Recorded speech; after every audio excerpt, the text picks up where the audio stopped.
आप हल्ला बोल का फेसबुक लाइव देख रहे हैं। मैं ज़मरुद मुगल हूं। इस वक्त मैं जम्मू में हूं और जम्मू में तशरीफ़ लाए हैं दिग्विजय सिंह जी। आपको ज़्यादा तारुफ देने की ज़रूरत इसलिए नहीं है कि पूरे हिंदुस्तान में दिग्विजय सिंह को आप बखूबी जानते हैं, चाहे वो पार्लियामेंट हो, चाहे फिर कांग्रेस की अलग अलग रैलीज़ हों या धरने हों। एक कांग्रेस की बहुत बड़ी आवाज़, एक बुलंद आवाज़ पूरे हिंदुस्तान में जो आवाज़ें गूंजती हुई हमें दिखाई देती हैं, उनमें एक आवाज़ दिग्विजय सिंह जी की है। Former chief minister Madhya Pradesh, इस वक्त मेंबर पार्लियामेंट हैं राज्यसभा, जम्मू में हैं और जम्मू से वैष्णो देवी जाना है। जानेंगे जम्मू और पूरे हिंदुस्तान में कांग्रेस के हालात के बारे में कुछ, और इस वक्त जो सियासत का पूरा नक्शा बदल रहा है पूरे हिंदुस्तान में, उस हवाले से कुछ जानने की कोशिश करेंगे। सर, पहले तो बहुत शुक्रिया आपने वक्त दिया।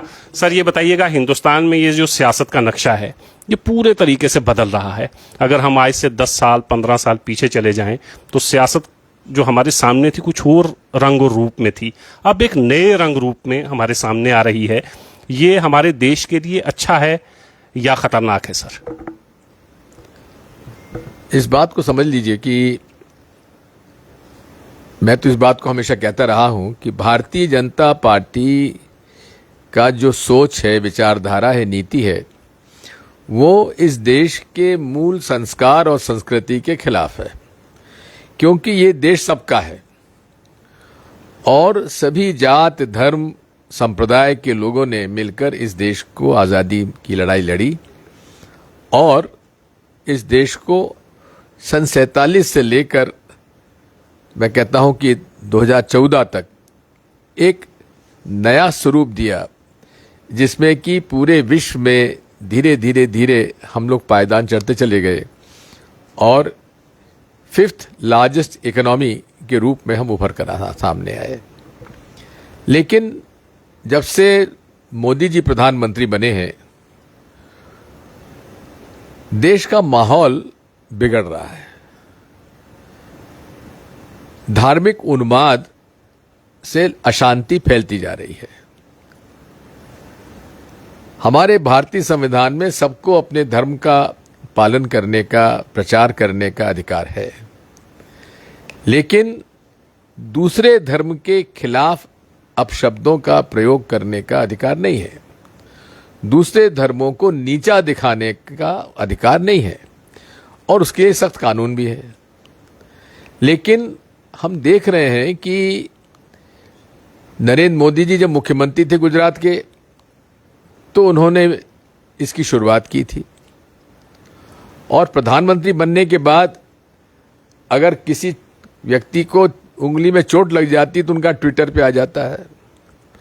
लेकिन पूरे देश में आज धार्मिक उन्माद फैल के नफरत जो फैलाई गई है, उसके बारे में जो उन्हें बयान देना चाहिए, सख्ती से बयान देनी चाहिए। खुलकर इनके कुछ लोग कह रहे हैं बलात्कार कर लो, हत्या कर दो, ये क्या तरीका है? और उन पर कोई कार्रवाई नहीं हो रही है।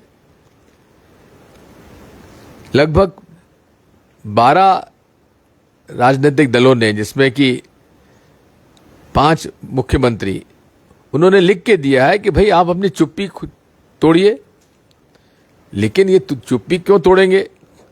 क्योंकि अगर इन्होंने उन वर्गों के खिलाफ कुछ बयान दे दिया जो वर्ग पूरे देश में धार्मिक उन्माद फैलाकर राजनीतिक रोटियां सेक रहे हैं, तो उनकी तो जो एक शक्ति है वही कम हो जाएगी। ये जो बयान इस तरह का दे रहे हैं, कौन लोग दे रहे हैं?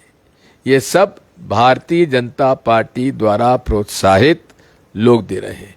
जो आप दंगे हो रहे हैं, कौन करा रहा है? ये लोग करा रहे हैं। और मैं तो खुले इस बात को कहता हूं कि इसमें ओवैसी जैसे तत्व जो हैं वो इसमें शामिल हो जाते हैं और सांप्रदायिक हिंदू, सांप्रदायिक मुसलमान, जिन्होंने कि देश की आज़ादी में कांग्रेस की मुखालफत की थी, एक तरफ मुस्लिम लीग थी, दूसरी तरफ हिंदू महासभा और आरएसएस थी, वही गठजोड़ आज भी इस देश में है। इसलिए देश के हालात बिगड़ते जा रहे हैं, आर्थिक हालात बिगड़ रहे हैं। पहले नोटबंदी से नुकसान हुआ, फिर नोटबंदी में जितने भी छोटे मध्यम उद्योग थे जिनकी वजह से पूरी अर्थव्यवस्था हमारी टिकी हुई थी, उनको नुकसान हुआ, लोग बेरोजगार हुए। कोविड आ गया। कोविड के अंदर जो राहत 20 लाख करोड़ का पैकेज इन्होंने कहा, उसका लाभ किसको मिला? मूल रूप से मिला बड़े कॉरपोरेट्स को, उनका कर्जा खत्म करने के लिए, बैलेंस शीट ठीक करने के लिए उनको मिला। आज हम लोग इस बात को देख रहे हैं कि हमारा पड़ोसी देश बहुत हमसे काफी पीछे, बांग्लादेश, कोविड में वहां जीडीपी ग्रोथ कम हुई लेकिन नेगेटिव नहीं हुई, लेकिन हिंदुस्तान की 7 से 8% नेगेटिव हो गई। तो आप यही आपने कहा था, यहाँ का मिजाज बिगड़ रहा है, सांप्रदायिक उन्माद फैल रहा है, नफरत फैल रही है, दंगे फसाद कराए जा रहे हैं, और दंगा फसाद और ऐसे लोगों के खिलाफ कार्रवाई भाजपा के राज्यों में नहीं हो रही है। सर, एक तरफ आपने जिक्र किया ओवैसी का, एक तरफ भारतीय जनता पार्टी है।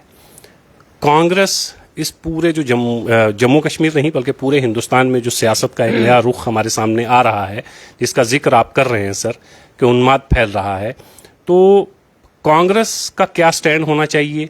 और कांग्रेस की जमीन आहिस्ता आहिस्ता नहीं लग रहा आपको खिसकती जा रही है सर? कांग्रेस की जमीन खिसकने की जो आप बात कर रहे हैं, उसमें यही है कि रीजनल पार्टीज उभर रही हैं, सांप्रदायिक उन्माद फैल रहा है, पोलराइजेशन हो रहा है, लोग बाग हिंदू मुसलमान कर रहे हैं, जो बुनियादी मुद्दे हैं बेरोजगारी के, महंगाई के, उसके बारे में कोई चर्चा नहीं कर रहा है। तो ये सारी बातों पर हमें लड़ाई लड़नी पड़ेगी, और कांग्रेस पार्टी उसकी लड़ाई लड़ने की हमारा संकल्प है, और कर भी रहे। यदि आप देखेंगे कि जो कांग्रेस शासित राज्य है वहाँ शांति है, केवल एक छोटा सा करौली में अभी घटना हो गई थी, उसमें कराया भी इन्होंने भाजपा के लोगों ने, लेकिन अशोक गहलोत जी ने उसको तत्काल कंट्रोल कर लिया। लेकिन उसी तरह से हमारे मध्य प्रदेश में खरगोन में दंगा हुआ, अभी तक वहाँ कर्फ्यू लगा हुआ है, लोग बाग परेशान हैं, गरीब लोगों के मकान गिराए जा रहे हैं। ये सब में भी हुआ सर, कल दिल्ली में भी हो गया।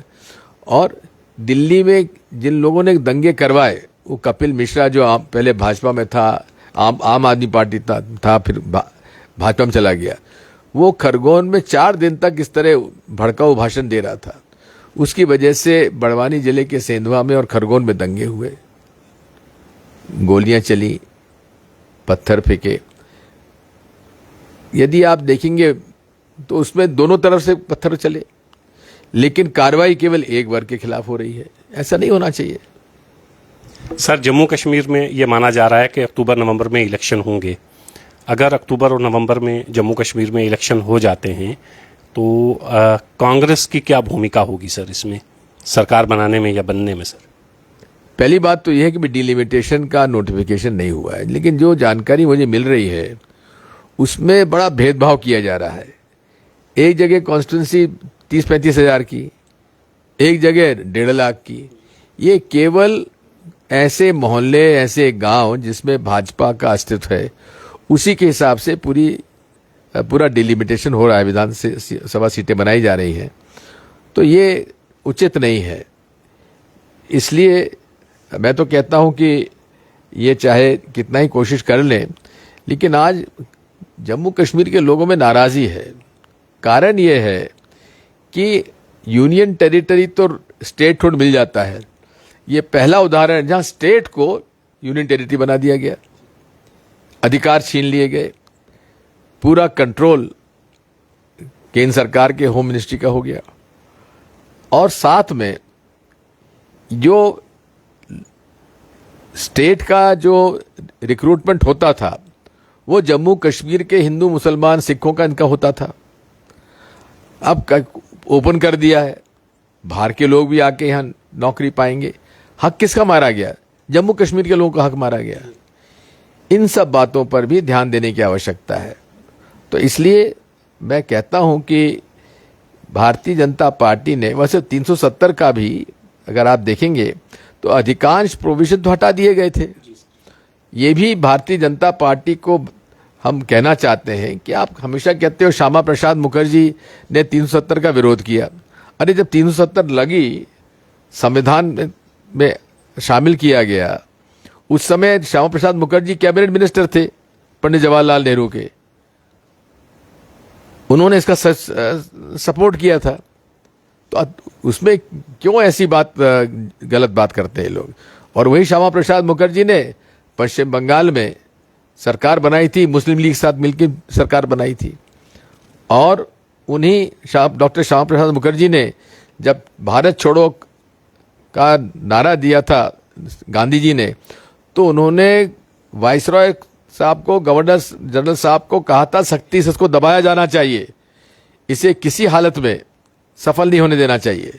हमें ब्रिटिश हुकूमत को, जो कि आज जंग लड़ रही है, उसका सपोर्ट करना चाहिए। ये श्यामा प्रसाद मुखर्जी ने अपना बयान दिया था। तो ये सारी चीजें जनता के सामने लाना जरूरी है। सर, एक आखिरी सवाल।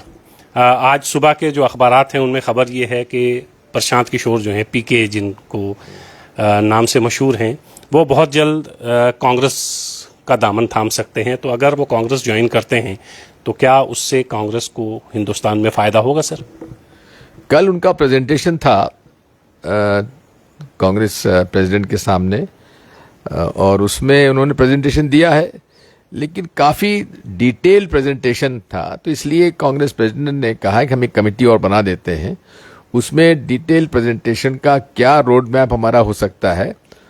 और लेकिन शर्त ये रखी गई है कि हम लोग उसको तब लागू करेंगे जबकि प्रशांत किशोर कांग्रेस ज्वाइन करें। तो उन्होंने कहा 4-5 दिन का समय उन्होंने मांगा है, देखते हैं। आप दिग्विजय सिंह को सुन रहे थे। जम्मू और कश्मीर के हालात और पूरे हिंदुस्तान के जिस तरह के हालात आहिस्ता आहिस्ता बनते जा रहे हैं, उस पर बेबाकी के साथ इससे पहले भी दिग्विजय सिंह जी बोलते रहे हैं। आज भी आपने सुना। हिंदुस्तान भर के जो हालात हैं वो आपके सामने हैं। जम्मू और कश्मीर में इलेक्शन अक्टूबर-नवंबर में जैसे कहा जाता है कि मुमकिन है कि हो जाएं, अगर हो जाते हैं तो उससे पहले जो डिलिमिटेशन का ड्राफ्ट इस वक्त पब्लिक में है, उस ड्राफ्ट के हवाले से भी दिग्विजय सिंह जी ने इजहार किया है कि ड्राफ्ट में जो जो चीज़ें, जो कमियां हैं जो इनके सामने हैं, तो इसका मतलब ये हुआ कि दिग्विजय सिंह की जम्मू और कश्मीर की सियासत पर गहरी नज़र भी है। और आने वाले दिनों में हम देखेंगे कि जम्मू और कश्मीर के इलेक्शन में दिग्विजय सिंह जी कितना अहम रोल अदा करते हैं और इलेक्शन में कांग्रेस के हाथ जम्मू और कश्मीर में क्या आता है। बहुत शुक्रिया सर। बहुत